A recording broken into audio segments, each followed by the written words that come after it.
ঝোল করবো ঝিঙে দিয়ে। বাটা মাছ লবণ হলুদ মাখিয়ে রেখেছি।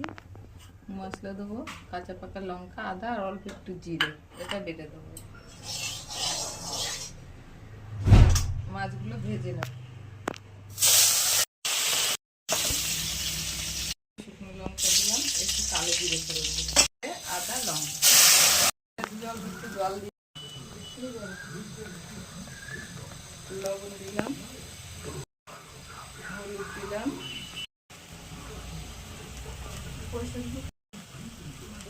গুড় দিলাম। মশলাটা ভালো করে কষানো হয়ে গেছে। এবার ঝিঙেগুলো দিয়ে দিলাম।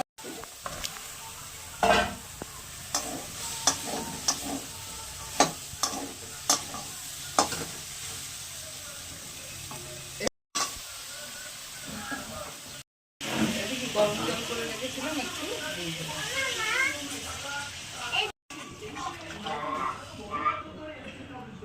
ওপর দিয়ে 3টে কাঁচা লঙ্কা দিয়ে দিলাম। দিয়ে দেবো বাটা মাছের ঝোল। দিয়ে ঝোল করলে ভালোই লাগে খেতে।